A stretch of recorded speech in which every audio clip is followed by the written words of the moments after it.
Yes, all the way kutokea Kigali, Rwanda, ambako Simba wameweka kambi hapa kwa ajili ya michuano ya Sekafa Kagame Cup 2026.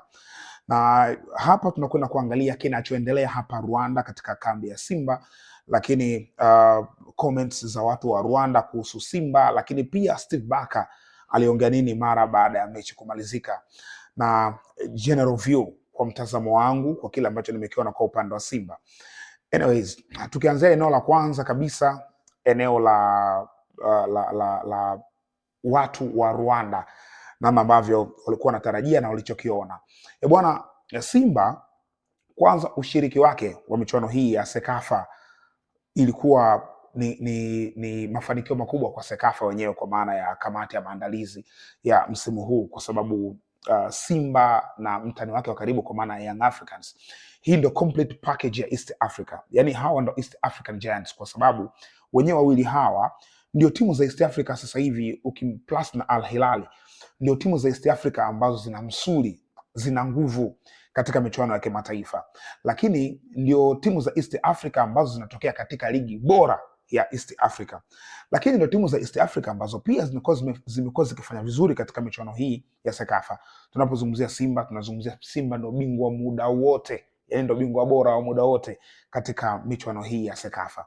Kwa hiyo ukomavu wake, ubora wake, Sekafa alikuwa anatamani kuona wakishiriki michuano. So akushiriki katika edition zilizopita, wanarudi katika edition hii ya 48 finali ambazo zinafanyika hapa Rwanda.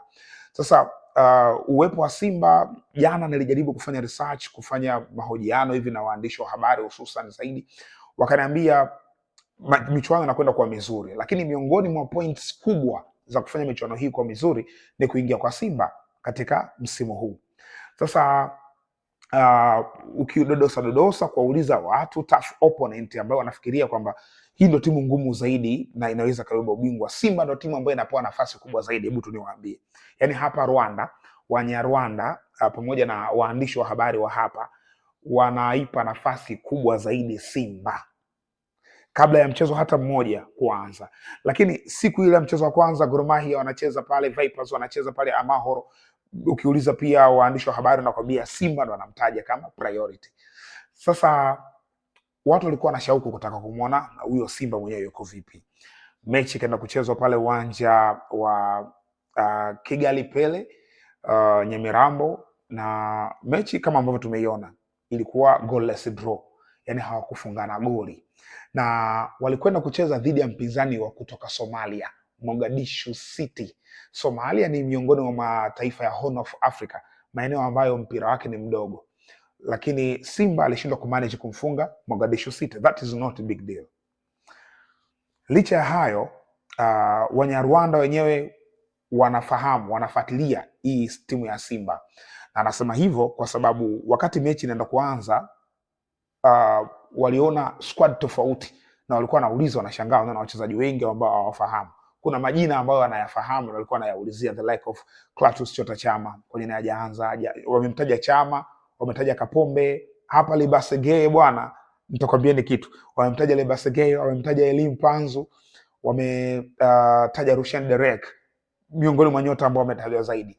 Lakini nimekuta debate hapa ndani ya Rwanda kati ya Jean-Claude Girumugisha, huyu nyota wa Al Hilal ambaye ana trend Tanzania, pamoja na Libase Geye, yani who is the best. Kwa ni debate kabisa, yani kuna watu wanaamini Libase Geye ni hatari zaidi ya Jean-Claude Girumugisha.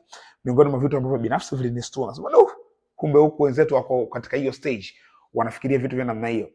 Lakini ni mitazamo ya watu kuhusu kile ambacho wanakiona na kile ambacho wanakifikiria. So kwa upande wa Simba, kile ambacho kimekwenda kutokea uwanjani pale ni kama disappointment kwa Wanyarwanda wengi, yani hawakufikiria kitu kama cha namna ile kingetokea.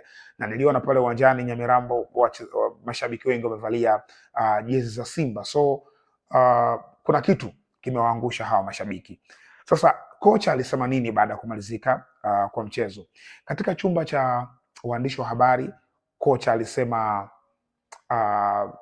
timu yake kwanza iko muda mfupi kwenye kambi sasa hivi ya kujiandaa msimu unaokuja na hii michuano kwa ujumla wake, lakini alichagua kuanza na wachezaji wapya pamoja na wale wachezaji ambao hawapati nafasi mara kwa mara kikosini, ili kuanza kuwapa game time wale, kumsoma mpinzani na kujua baadaye afanye nini.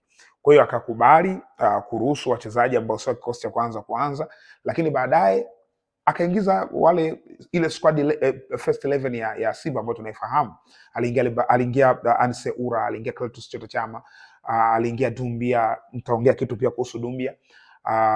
Hao ni nyota miongoni mwa nyota ambao aliingia kikosini. Shomari Kapombe pia, Nixon Kibabage, kwa lengo la kwenda kuikonka mechi. Sasa wameshacheza, wameshindwa kupata goli katika dakika zile, kwa hiyo lengo la kocha ni kwenda kuikonka mechi. At end of the day mambo yakawa magumu na wakashinda na wakashindwa kupata angalau goli.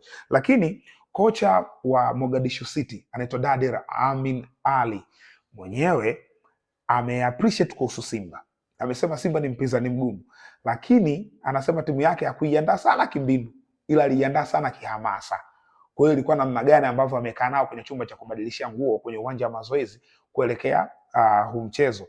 Kwa hiyo ametoa sana appreciation kwa Simba. Anasema Simba ana squad nzuri, na hata kipindi ambacho aliingiza material yao bora, anasema kama dakika zingeongezwa zaidi maybe walikuwa wanaenda kusuffer from the consequences, na maybe ingekuwa ndo ile squad imeanza, pengine mambo yasingekuwa vile. Kwa hiyo ni mtazamo ambao amejaribu kutoa. Eneo jingine ambalo tunakwenda kuliangalia hapa ni nyota hawa wageni kwenye kikosi. Nyota wageni kikosini. Nyota wageni kikosini bwana, wamecheza vizuri. Wote wamecheza vizuri, wote. Bakari Msimu kacheza vizuri, Nathaniel Chilambo good performance, amecheza vizuri, Kevin Nation. Lakini alipoingia Dumbia akakosa 2 chances, naona makelele ndio yamekuwa mengi, watu wamejaribu kusema sana. Lakini kitu ambacho naamini ambao wamesema ni wale wapinzani wa Simba, yani tukaenda kwenye point of view za kifootball, wapinzani wa Simba ndio ambao wanajaribu kubuli, kushambulia ili kufrustrate, maybe kufrustrate mipango au kufrustrate mchezaji. Lakini on my side, huyu mchezaji kwangu mimi alicheza vizuri. Unajua hata hizo positioning, yani kufanya positioning, kukaa katika maeneo sahihi wakati sahihi na ukapata mpira, iko ni kitu kikubwa. Hakucheza vibaya, alipata 2 chances, moja from the kutokea pembeni huku alishindwa kuitumia, beki ali block, na mpira mmoja ndio ule ambao ulienda kugonga chuma ukarejea ndani, lakini halikuwa goli halali. Yani halikuwa goli, so mpira haukuvuka mstari.